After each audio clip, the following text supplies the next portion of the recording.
이 립스틱 자국 뭐야? 민수야, 아빠가 새로운 여자친구 사귀셨단다. 당장 내 집에서 나가. 여러분, 제가 이런 선택을 하게 된 이유가 궁금하시죠? 그런데 이야기 시작하기 전에 혹시 구독과 좋아요 눌러주셨나요? 여러분의 작은 관심 하나하나가 제게는 정말 큰 힘이 되거든요. 안녕하세요. 저는 서민정이에요. 15년간 결혼 생활을 해오면서 평범한 주부로 살아왔습니다. 그런데 어느 날 제 삶이 완전히 바뀌는 사건이 벌어졌습니다. 그날도 평소와 다름없었습니다. 남편 강태준이 늦은 밤 귀가했고 저는 빨래를 개고 있었습니다. 그런데 남편의 와이셔츠를 들었는데 뭔가 이상했습니다. 옷깃에 선명한 붉은 립스틱 자국이 묻어 있었거든요. 처음에는 단순한 실수련이 했습니다. 회식 때 동료가 실수로 부딪혀서 묻었을 수도 있잖아요. 하지만 제가 15년간 화장품 회사에서 일하면서 터득한 감각이 달랐습니다. 이 립스틱 색깔은 샤넬 루즈 코코 143번으로 고급 립스틱이었죠. 남편에게 물어봤더니 대수롭지 않게 넘어가려 했습니다. 회식 때 동료가 실수로 부딪혀서 묻은 거야. 하지만 15년간 함께 살면서 태준이 거짓말할 때의 표정을 너무 잘 알고 있었습니다. 눈을 깜빡이는 횟수가 늘어나고 입술을 살짝 함는 습관이 나타났습니다. 그때 태준의 휴대폰에서 메시지 알림음이 울렸습니다. 화면에는 유리라는 이름이 떠올랐고 미리 보기에는 하트 이모티콘이 가득한 메시지가 보였습니다. 그 순간 모든 퍼즐이 맞춰졌습니다. 박유리. 6개월 전 남편 팀에 입사한 26세 신입사원이었습니다. 저는 바로 박유리에게 전화를 걸었습니다. 여보세요, 유리 씨? 저 강태준 팀장 부인 서민정이에요. 전화기 너머로 당황한 목소리가 들려왔습니다. 아, 안녕하세요. 혹시 어제 저희 남편과 함께 있었나요? 잠시의 침묵이 흘렀습니다. 죄송합니다. 더 이상 확인할 필요가 없었습니다. 지난 6개월 동안의 모든 것들이 퍼즐처럼 맞춰지기 시작했습니다. 잦아진 야근, 주말 출근, 그리고 최근 들어 부쩍 신경 쓰기 시작한 외모. 새로 산 향수와 옷들, 갑자기 운동을 시작한다며 헬스장을 다니기 시작한 것까지. 그때 방문이 열리며 14살 아들 강민수가 들어왔습니다. 부모의 긴장된 분위기를 감지한 듯 조심스럽게 물었습니다. 엄마, 아빠 왜 이렇게 큰 소리로? 저는 더 이상 참을 수 없었습니다. 민수야, 아빠가 새로운 여자친구를 사귀셨단다. 태준이 소리쳤지만 늦었습니다. 민수는 이미 모든 것을 이해한 표정이었습니다. 아이의 눈에서 눈물이 흘러내렸습니다. 아빠 싫어. 그 말을 남기고 민수는 자신의 방으로 뛰어갔습니다. 15년간 함께 살아온 남자. 아이를 낳고 가정을 꾸려온 동반자. 하지만 이제는 더 이상 신뢰할 수 없는 배신자였습니다. 집에서 나가세요. 태준은 결국 간단한 짐을 싸서 집을 나섰습니다. 문이 닫히는 소리가 15년 결혼 생활의 끝을 알리는 것 같았습니다. 하지만 저는 이것이 끝이 아니라는 것을 알고 있었습니다. 오히려 시작이었습니다. 남편과 그의 젊은 애인에게 제대로 된 복수를 해주겠다는 계획이 있었거든요. 과연 민정의 복수는 어떤 모습일까요? 그리고 이 사건 뒤에 숨겨진 더 큰 비밀은 무엇일까요? 궁금하시다면 구독과 좋아요를 눌러주세요. 3일 후, 저는 회사에 출근하지 않았습니다. 대신 서울 강남의 한 고급 법무법인을 찾아갔습니다. 이혼 전문으로 15년간 일해온 베테랑 변호사 김소연을 만나기 위해서였습니다. 변호사 사무실에 앉은 제 모습은 사흘 전과 완전히 달랐습니다. 단정하게 올린 머리, 깔끔한 정장 차림, 그리고 무엇보다 눈빛이 달라져 있었습니다. 남편분의 불륜이 원인인가요? 네, 그런데 단순히 이혼만 하고 싶은 건 아닙니다. 제가 준비해온 서류들을 꺼내놨습니다. 태준의 통장 사본, 부동산 등기부등본, 회사 급여 명세서, 그리고 각종 계약서들이 가득했습니다. 김소연 변호사가 놀란 표정으로 물었습니다. 이 모든 자료를 어떻게 구하셨나요? 15년간 집안 살림을 도맡아 하면서 모든 서류를 관리해왔거든요. 남편은 이런 일에 무관심해서 모든 걸 저한테 맡겼어요. 제 입가에 미소가 번졌습니다. 그리고 제가 화장품 회사 기획팀에서 15년간 일하면서 배운 게 있어요. 치밀한 계획과 실행력이죠. 서류를 검토하던 김소연 변호사의 표정이 진지해졌습니다. 태준의 재산 상황과 불륜 증거들이 상당히 구체적이었기 때문입니다. 이런 자료들이면 상당히 유리한 조건으로 이혼할 수 있을 것 같습니다. 그것만으로는 부족해요.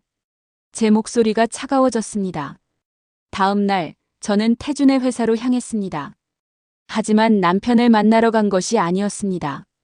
15층에 위치한 대표이사 사무실을 찾았습니다. 50대 중반의 김정호 대표는 제가 태준의 부인이라고 하자 약간 놀라는 듯 했습니다. 무슨 일로 오셨나요? 남편의 일로 말씀드릴 일이 있어서요. 제가 준비한 자료들을 꺼냈습니다. 태준과 박유리의 불륜 사진들, 회사 법인카드 개인 사용 내역들이었습니다. 혹시 박유리 사원과의 관계에 대해 알고 계신가요? 김정호 대표의 얼굴이 굳어졌습니다. 제가 보여준 사진들은 명확했습니다. 태준과 유리가 함께 있는 모습들, 식당에서, 호텔 앞에서, 회사 근처 카페에서 찍은 사진들이었습니다. 이 사진들은 언제? 지난 3개월 동안 사설 탐정을 고용해서 수집한 증거들입니다. 김정호 대표는 사진들을 보며 심각한 표정을 지었습니다. 저는 단지 공정한 처리를 원할 뿐입니다. 회사 규정에 따라 적절한 조치를 취해주세요. 제가 자리에서 일어나며 마지막으로 한 가지 더 말씀드렸습니다. 그리고 태준이 회사 법인카드를 개인적으로 사용한 내역들도 있습니다. 또 다른 서류를 책상 위에 놓았습니다. 확인해 보시면 알겠지만 박유리와의 데이트 비용으로 상당한 금액을 사용했어요. 김정호 대표의 얼굴이 더욱 심각해졌습니다. 그 시각 태준은 유리와 함께 회사 근처 카페에서 커피를 마시고 있었습니다. 유리는 불안해하며 말했습니다. 오빠. 아까 부인이 전화했던 일 때문에 걱정돼요. 태준은 자신있게 대답했습니다. 괜찮아. 곧 이혼하게 될 거야. 길어봐야 6개월 정도면 될 거야. 민정이가 뭘 할 수 있겠어? 15년간 집에만 있던 여자가. 하지만 그는 아직 저의 진짜 계획을 전혀 모르고 있었습니다. 그날 오후 태준의 휴대폰에 회사에서 연락이 왔습니다. 대표가 즉시 사무실로 오라고 했습니다. 태준이 대표 사무실에 도착했을 때 그의 얼굴이 창백해졌습니다. 사무실 안에는 대표뿐만 아니라 인사팀장과 감사팀장이 함께 앉아 있었습니다. 그리고 책상 위에는 제가 가져온 자료들이 펼쳐져 있었습니다. 김정호 대표의 목소리가 차가웠습니다. 앉아보세요, 팀장님. 혹시 설명하고 싶은 게 있나요? 태준의 손이 떨리기 시작했습니다. 이제야 제 복수가 시작되었다는 것을 깨달았습니다. 태준의 인생이 무너지기 시작한 건 그날부터였습니다. 회사 대표실에서 나온 태준의 얼굴은 창백했습니다. 제가 가져온 증거들은 명확했습니다. 법인카드 개인 사용 내역, 박유리와의 불륜 사진들, 그리고 직장 내 성희롱 정황까지. 인사팀장의 차가운 통보가 태준의 귀에 울렸습니다. 즉시 정직 처분이었습니다. 15년간 다녔던 회사에서 그날로 쫓겨났습니다. 하지만 제 복수는 이제 시작일 뿐이었습니다. 다음 단계는 박유리였습니다. 저는 유리의 집을 찾아갔습니다. 서울 외곽의 낡은 아파트 단지였습니다. 50대 중반의 유리 어머니가 문을 열었습니다. 저는 정중하게 인사했지만 가져온 서류들은 냉혹했습니다. 태준의 대출 내역서, 신용등급표, 그리고 회사에서의 징계 기록들이었습니다. 스마트폰 화면을 보여주자 유리 어머니의 얼굴이 하얗게 변했습니다. 화면에는 8억 원이라는 숫자가 선명하게 떠 있었습니다. 집도 담보로 잡혀 있어요. 다음 달부터는 이자도 못 낼 상황이고요. 유리 어머니는 말을 잇지 못했습니다. 그런데 딸분한테는 부유한 남자인 척 했겠죠? 비싼 선물도 사주고 좋은 식당에도 데려가고. 제 목소리는 차분했지만 날카로웠습니다. 지금 회사에서도 쫓겨났어요. 앞으로 수입이 전혀 없을 거예요. 그날 밤 유리는 어머니로부터 혹독한 질책을 받았습니다. 어머니가 알려준 진실은 충격적이었습니다. 태준이 했던 모든 말들이 거짓말이었다는 것을 깨달았습니다. 다음 날 유리는 태준과 만났습니다. 카페에 앉은 태준의 모습은 초췌했습니다. 며칠 사이에 10살은 늙어 보였습니다. 유리는 조용히 말했습니다. 오빠 이제 끝이에요. 태준이 변명하려 했지만 유리는 듣지 않았습니다. 회사 그만두고 고향으로 내려갈 거예요. 그것이 태준과 유리의 마지막 만남이었습니다. 태준은 모든 것을 잃었습니다. 직장도 애인도 그리고 가정도. 월세 40만 원짜리 고시원으로 거처를 옮겨야 했습니다. 은행에서는 매일같이 독촉 전화가 걸려왔습니다. 집도 곧 경매에 넘어갈 상황이었습니다. 그때 태준이 저에게 전화를 걸었습니다. 민정아, 제발 한 번만 만나자. 제 목소리는 냉정했습니다. 변호사 통해서 연락하세요. 우리 15년간 함께 살았잖아. 그 15년이 다 거짓말이었잖아요. 그리고 태준 씨, 정말 박유리만 있었나요? 태준은 당황했습니다. 당연히 유리뿐이야. 3년 전 부산 출장 때 김미영 대리와는 뭐였죠? 태준의 얼굴이 하얗게 변했습니다. 제가 그것까지 알고 있다니. 그건 어떻게? 저도 3년간 가만히 있었던 게 아니에요. 저는 전화를 끊었습니다. 사실 저는 오래전부터 태준의 바람기를 알고 있었습니다. 그리고 치밀하게 증거를 모아왔습니다. 박유리는 단지 마지막 기회일 뿐이었습니다. 그날 밤 저는 집에서 홀로 앉아 있었습니다. 15년 결혼 생활이 이렇게 끝나는 것에 대한 복잡한 감정이 밀려왔습니다. 그때 휴대폰이 울렸습니다. 화면에는 준호라는 이름이 떠올랐습니다. 여보세요. 민정 씨, 오늘 어떻게 됐어요? 전화 너머 남자의 목소리는 따뜻했습니다. 태준과는 완전히 다른 톤이었습니다. 계획대로 잘 진행되고 있어요. 이제 정말 자유로워지는 거예요? 저는 잠시 말을 멈췄습니다. 아직은 더 완벽하게 마무리해야 해요. 그 순간 시청자들은 충격을 받았을 것입니다. 남편의 불륜에 분노해서 완벽한 복수를 펼치던 제게 다른 남자가 있었다니. 이준호. 제가 2년 전부터 몰래 만나고 있던 남자였습니다. 화면을 보고 있던 모든 사람들은 뒤통수를 맞은 기분이었을 것입니다. 피해자라고 생각했던 제가 사실은 먼저 불륜을 저질렀던 것입니다. 준호 씨, 고마워요. 당신이 없었다면 이 모든 걸 해낼 수 없었을 거예요. 제 목소리에는 애정이 담겨 있었습니다. 태준에게는 한 번도 들려준 적 없는 그런 목소리였습니다. 과연 이 이야기는 어떻게 흘러갈까요? 제 숨겨진 불륜이 밝혀지면 어떻게 될까요? 저와 이준호의 관계는 2년 전 시작되었습니다. 당시 저는 화장품 회사에서 새 매장 론칭 프로젝트를 담당하고 있었습니다. 이준호는 인테리어 업체 대표로 그 프로젝트에 참여했습니다. 36세의 이준호는 태준과는 정반대였습니다. 세심하고 배려심 깊었으며 제 말을 진심으로 들어주었습니다. 처음에는 업무상 만남이었습니다. 하지만 시간이 지나면서 서로에게 끌리게 되었습니다. 특히 태준이 김미영 대리와 바람을 피우던 시기, 제게는 이준호가 유일한 위로였습니다. 하지만 지금은 상황이 달랐습니다. 제 불륜이 발각되면 이혼 소송에서 불리해질 수 있었습니다. 다음 날 오후, 저는 강남의 한 카페에서 이준호를 만났습니다. 준호 씨, 당분간 조심해야 할 것 같아요. 이준호의 표정이 심각해졌습니다. 잠시 거리를 두는 게 좋을 것 같아요. 이혼이 끝날 때까지만. 그런데 저희가 모르는 사이 이미 누군가가 저희를 지켜보고 있었습니다. 카페 맞은편에서 망원렌즈 카메라가 저희의 모습을 포착하고 있었습니다.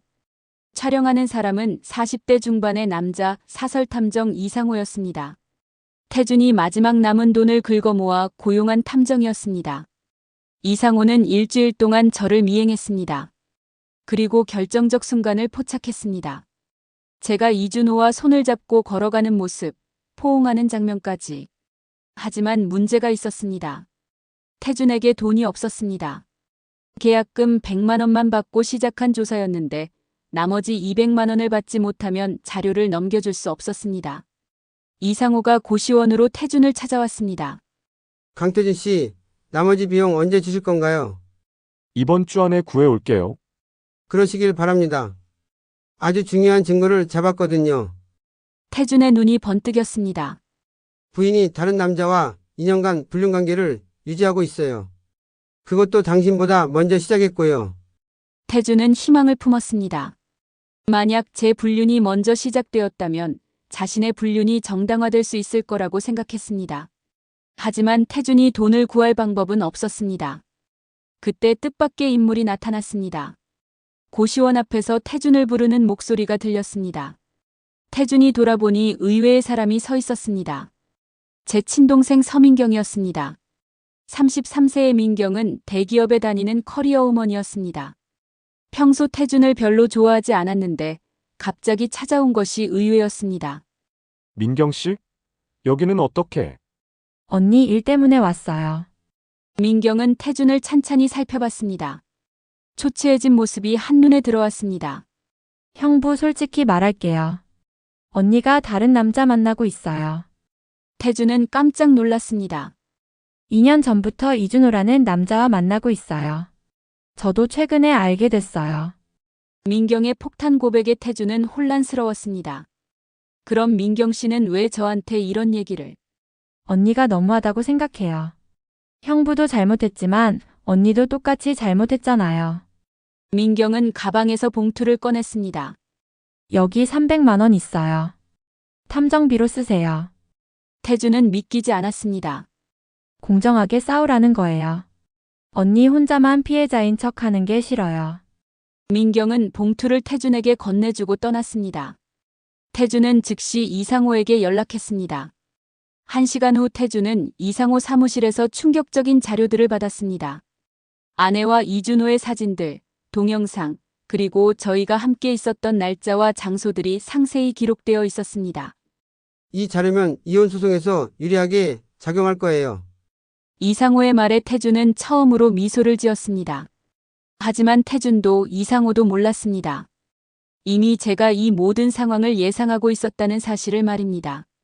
그날 밤 저는 민경에게서 전화를 받았습니다. 언니, 내가 태준 형부한테 돈 줬어. 탐정비로 300만 원 줬어. 이제 언니 불륜 증거 다 들통날 거야. 저는 당황하지 않았습니다. 오히려 차분했습니다. 고마워, 민경아. 고맙다고요? 나 언니 배신한 건데? 아니야.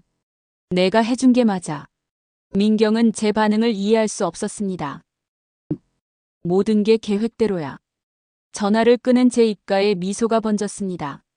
사실 민경이 태준에게 돈을 주는 것도 제 계획 중 하나였습니다.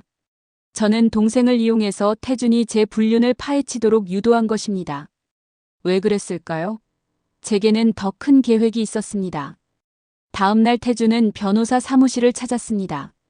40대 남성 변호사 조현민이 자료들을 살펴봤습니다. 상당히 구체적인 증거네요. 이 정도면 이혼 소송에서 유리할 것 같습니다. 특히 부인의 불륜이 먼저 시작되었다는 점이 중요합니다. 위자료를 청구할 수도 있어요. 태준은 희망에 부풀었습니다. 하지만 그는 몰랐습니다. 제가 이미 이런 상황까지 계산하고 있었다는 사실을 말입니다. 과연 제 진짜 계획은 무엇일까요? 태준은 자신이 우위에 서게 되었다고 생각했습니다. 제 불륜 증거를 확보한 그는 이혼 소송에서 승리할 수 있다고 확신했습니다. 변호사도 긍정적인 전망을 내놨습니다.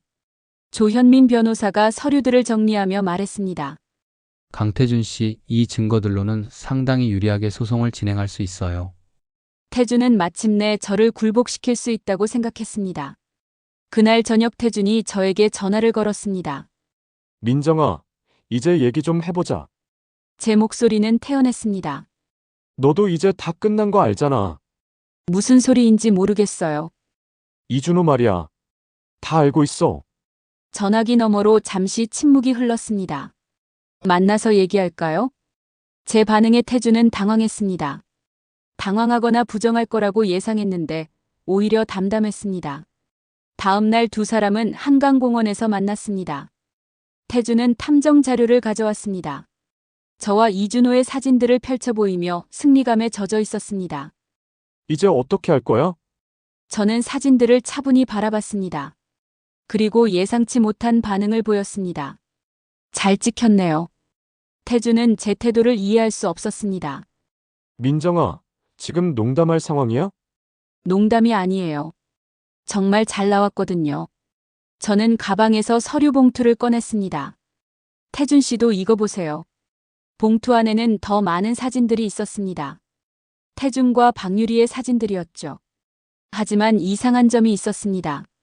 날짜를 보니 3년 전 것들도 있었습니다.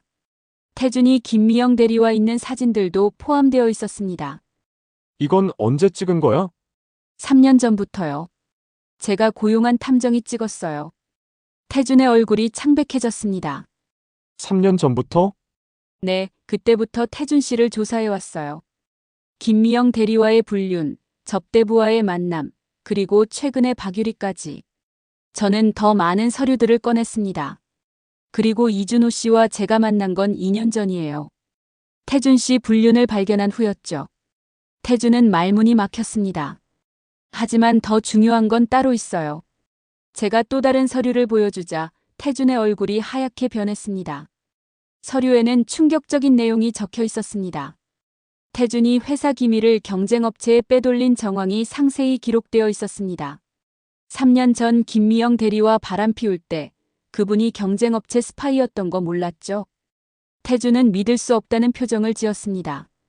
김미영이 스파이라고? 네, 저희 회사 신제품 정보를 빼내기 위해 접근한 거예요. 그리고 태준 씨를 이용해서 기밀을 빼돌렸고요. 저는 더 충격적인 사실을 폭로했습니다.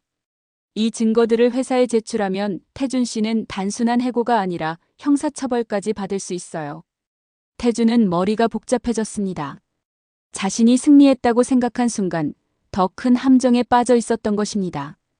민정아, 그럼 넌 왜 3년 동안 가만히 있었던 거야?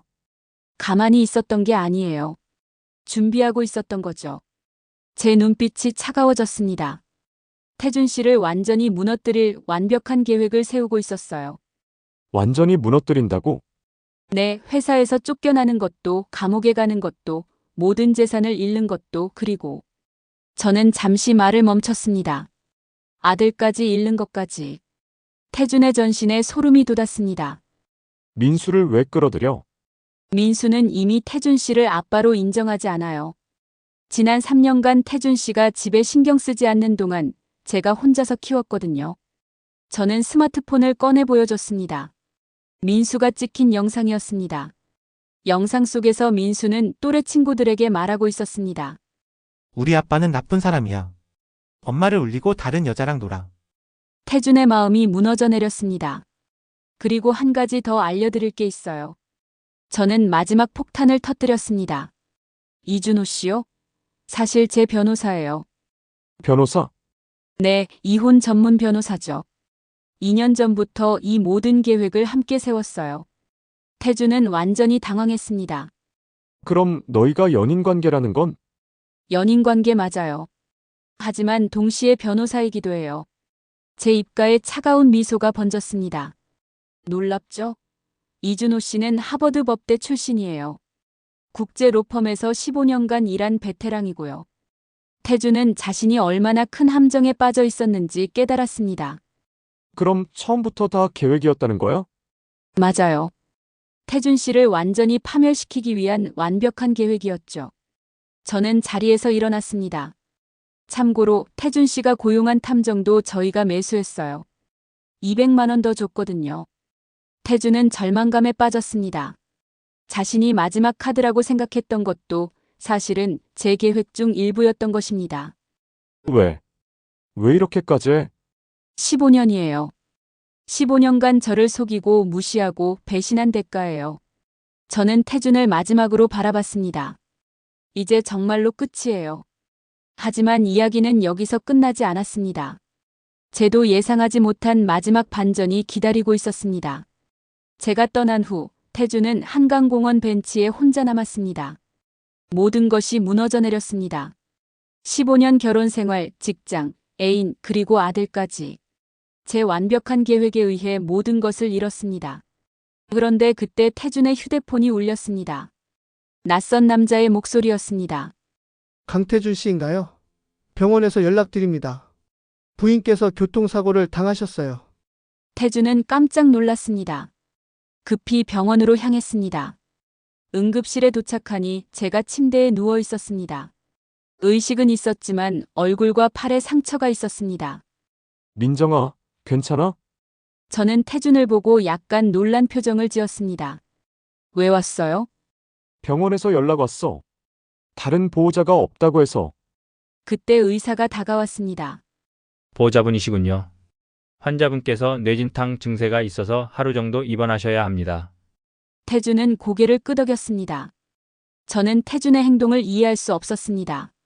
태준 씨, 왜 이러세요? 그래도 15년간 부부였잖아. 그 순간 병실 문이 열리며 누군가 들어왔습니다. 이준호였습니다. 민정 씨, 괜찮아요? 이준호는 급히 제게 다가갔습니다. 하지만 제 반응이 이상했습니다. 누구세요? 이준호는 당황했습니다. 민정 씨 저예요. 준호요. 죄송한데 처음 뵙는 것 같은데요. 태준과 이준호는 서로를 바라봤습니다. 뭔가 이상한 상황이었습니다. 의사가 다시 들어와 설명했습니다. 환자분께서 기억상실 증세를 보이고 계십니다. 뇌진탕으로 인한 일시적 현상일 가능성이 높아요. 이준호는 충격을 받았습니다. 그럼 저를 기억 못한다는 얘기인가요? 네, 최근 몇 년간의 기억이 일시적으로 사라진 것 같습니다. 태준은 복잡한 심정이었습니다. 제가 자신을 완전히 파멸시키려 했지만 지금은 무력한 환자일 뿐이었습니다. 며칠 후 저는 퇴원했습니다. 하지만 기억은 돌아오지 않았습니다. 이준호와의 관계, 그리고 태준에 대한 복수 계획까지 모든 것을 잊어버렸습니다. 마치 3년 전으로 돌아간 것 같았습니다. 여보, 왜 고시원에서 살고 있어요? 제가 태준에게 물었습니다. 그게 잠깐 집을 나와 있는 거야. 왜요? 무슨 일이 있었나요? 태준은 대답하기 어려웠습니다. 제가 모든 것을 기억하지 못하는 상황에서 진실을 말하기가 쉽지 않았습니다. 이준호는 저를 만나려 했지만 제게는 그가 낯선 사람일 뿐이었습니다. 민정 씨 정말 기억 안 나세요? 죄송해요. 정말 모르겠어요. 이준호는 좌절했습니다. 2년간 함께했던 모든 순간들이 제게는 존재하지 않는 것 같았습니다. 한 달이 지났지만 제 기억은 돌아오지 않았습니다. 의사는 영구적인 기억상실 가능성도 언급했습니다. 그 사이 태준에게는 선택이 주어졌습니다. 제가 준비했던 모든 증거들을 사용해서 저를 파멸시킬 수도 있었습니다. 하지만 그것이 의미가 있을까요? 기억을 잃고 무력해진 저를 보면서 태준은 자신도 모르게 변화하고 있었습니다. 어느 날 태준은 중요한 결정을 내렸습니다. 제가 준비한 모든 증거 자료들을 불태워버린 것입니다. 자신의 범죄 증거도 함께 말이죠. 이준호가 태준을 찾아와 물었습니다. 왜 그런 짓을 했어요? 그게 맞는 일이라고 생각해서. 민정 씨가 당신을 얼마나 미워했는지 모르시나요? 알아요. 하지만 지금의 민정이는 그런 사람이 아니에요. 태준은 이상한 깨달음을 얻었습니다. 기억을 잃은 제가 15년 전에 그 여자였습니다. 순수하고 따뜻했던 민정이었죠. 저 사람의 진짜 모습이 뭔지 아세요? 태준이 이준호에게 물었습니다. 복수에 사로잡혀 차가워진 여자가 아니라 사랑하는 남편에게 배신당해서 상처받은 여자였어요. 이준호는 태준의 말을 이해할 수 없었습니다. 그럼 이제 어떻게 하실 거예요? 다시 시작해보려고요. 제대로 된 남편이 되어보려고요. 6개월 후 태준은 작은 치킨집을 차렸습니다. 저와 민수가 함께 도와주었습니다. 저는 여전히 과거를 기억하지 못했지만 새로운 추억들을 만들어가고 있었습니다. 민수가 물었습니다. 아빠 오늘 매출이 어때요? 예전과 달리 아들을 대하는 태도가 부드러워졌습니다. 나쁘지 않아. 우리 가족이 함께하니까 더 힘이 나는 것 같아. 저는 미소를 지었습니다. 정말 다행이에요. 새로운 시작이라니. 그때 가게 문이 열리며 손님이 들어왔습니다. 이준호였습니다. 저는 여전히 그를 기억하지 못했지만 친절하게 주문을 받았습니다. 어서 오세요. 뭘로 드릴까요? 이준호는 복잡한 표정으로 저를 바라봤습니다. 그리고 조용히 치킨을 주문했습니다. 치킨을 기다리며 이준호는 생각했습니다. 과연 이것이 진정한 행복일까? 기억을 잃었지만 가족과 함께 웃고 있는 저를 보면서 그는 답을 찾을 수 없었습니다. 태준은 이준호를 바라보며 말했습니다. 때로는 모든 걸 잊는 것도 축복일 수 있어요. 그런가요? 네, 적어도 우리 가족에게는 그래요. 이준호는 치킨을 받아들고 가게를 나섰습니다. 뒤돌아보지 않고 걸어갔습니다. 그날 밤 태주는 저와 함께 집으로 돌아가는 길에 말했습니다. 민정아, 고마워. 뭐가요? 다시 기회를 줘서. 저는 고개를 갸웃했습니다. 무슨 말인지 잘 모르겠지만 우리 가족이니까요. 태주는 제 손을 잡았습니다. 15년 만에 진심으로 잡는 아내의 손이었습니다. 과연 이것이 진정한 해피엔딩일까요? 아니면 또 다른 비극의 시작일까요? 제 기억이 돌아온다면 어떻게 될까요?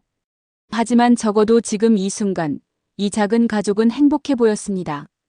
때로는 진실보다 용서가, 복수보다 사랑이 더 큰 힘을 발휘하는 법입니다. 15년간의 거짓말과 배신이 만들어낸 파국 속에서 마침내 이들이 찾은 것은 새로운 시작이었습니다. 비록 기억상실이라는 예상치 못한 반전을 통해서였지만 이건 역시 운명이 주는 마지막 선물일지도 모릅니다. 여러분 혹시 비슷한 경험이 있으시거나 용기가 필요한 순간이 있으시다면 주저하지 말고 댓글로 이야기해주세요. 저희 서로 응원해주어요. 그리고 구독과 좋아요도 잊지 않으셨죠?